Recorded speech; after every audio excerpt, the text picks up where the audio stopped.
Selamat siang pemirsa, kembali lagi dengan saya di Breaking News. Kali ini saya akan membahas tentang refleksi sejarah di Indonesia dan dunia. Berikut informasi selengkapnya. Sejarah jurnalistik menunjukkan evolusi bagaimana masyarakat menerima informasi dari waktu ke waktu. Dari yang awal mulanya dinominasi media massa cetak, hingga kini berkembang menjadi platform media online.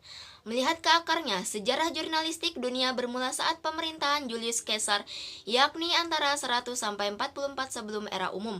Dalam kepemimpinannya, Julius Caesar memanfaatkan informasi sebagai saluran pengumuman untuk menyebarkan berbagai informasi. Mula-mula akta diurna hanya orang-orang fungsikan untuk mencatat hasil pertemuan elit pemerintahan. Namun seiring perjalanan waktu, peran akta diurna berkembang menjadi sarana pemaparan kabar mengenai peristiwa penting dalam kehidupan sehari-hari. Tradisi mencatat informasi di papan pengumuman tersebut kemudian merambah dengan pesat. Efek dari penyebaran akta diurna adalah lahirnya profesi diurnari, para individu yang bertugas dalam menyusun dan menginformasikan berita. Dari istilah diurnari berkembanglah kata diurnalis dan akhirnya menjadi jurnalis. Dan sejarah jurnalistik di Indonesia mulai mengemukakan saat munculnya media massa cetak di era penguasaan Belanda yang terjadi pada abad ke-18. Setelah berkembangnya media massa cetak, barulah berkembang penggunaan radio, televisi, dan media online untuk sarana penyebaran informasi di Indonesia. Selanjutnya, tantangan jurnalisme di Indonesia yaitu ada kebebasan pers yang terbatas. Permasalahan utama yang dihadapi oleh jurnalis di Indonesia adalah kendala terhadap kebebasan pers. Undang-undang informasi dan transaksi elektronik seringkali menjadi alat untuk membatasi kebebasan pers dan meredam pemberitaan kritis. Kasus kekerasan terhadap jurnalis masih menjadi ancaman serius terhadap kebebasan pers di Indonesia. Selain menghadapi kekerasan fisik, jurnalis juga sering menghadapi kekerasan di ranah digital selama 2 tahun terakhir. Selain menghadapi kekerasan fisik, jurnalis juga sering menghadapi kekerasan di ranah digital selama 2 tahun terakhir. Selanjutnya ada pelanggaran etika. Pelanggaran etika jurnalistik dapat terjadi ketika jurnalis tidak mematuhi kode etik jurnalistik yang berlaku.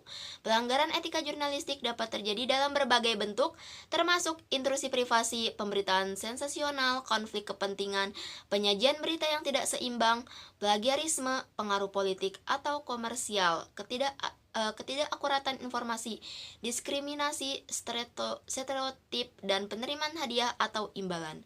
Misalnya, mengungkap informasi pribadi tanpa izin, mendramatisasi peristiwa, atau menyajikan berita dengan bias dapat merugikan kredibilitas jurnalis dan media. Selain itu, manipulasi politik atau komersial serta ketidakjelasan dalam menyajikan fakta juga dapat dianggap sebagai pelanggaran etika. Dan selanjutnya ada peningkatan perlindungan hukum terhadap jurnalis. Pemerintahan dan media dapat meningkatkan perlindungan hukum bagi jurnalis yang menjadi korban kekerasan atau ancaman. Media juga dapat meningkatkan kesadaran masyarakat tentang pentingnya kebebasan pers dan hak jurnalis untuk melaporkan berita secara objektif. Kode etik jurnalistik seringkali dijadikan pedoman operasional suatu profesi. Karena jurnalisme adalah sebuah profesi, maka dikembangkanlah kode etik sebagai pedoman operasionalnya. Selain itu, keberadaan kode etik jurnalistik juga merupakan wujud hak asasi manusia yang diatur dalam Undang-Undang Nomor 40 Republik Indonesia tahun 1999.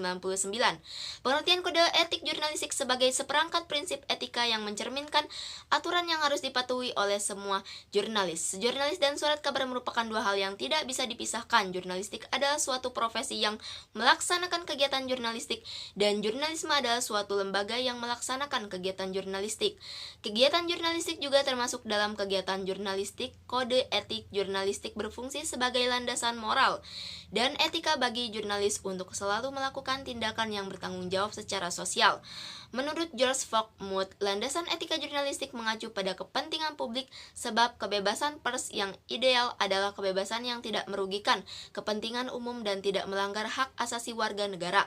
Lembaga yang mempunyai kewenangan mengadili pelanggaran aturan etika pers adalah Dewan Pers, sedangkan yang memberikan sanksi terhadap pelanggaran kode etik jurnalistik adalah organisasi profesi jurnalis dan atau lembaga pers terkait. Isu kode etik jurnalistik mencakup unsur-unsur yang menjadi pertimbangan etis, keprihatinan, atau argumentasi jurnalisme. Kode etik jurnalistik merupakan nilai dasar dalam bidang jurnalistik yang wajib diterapkan oleh jurnalis untuk memproduksi berita.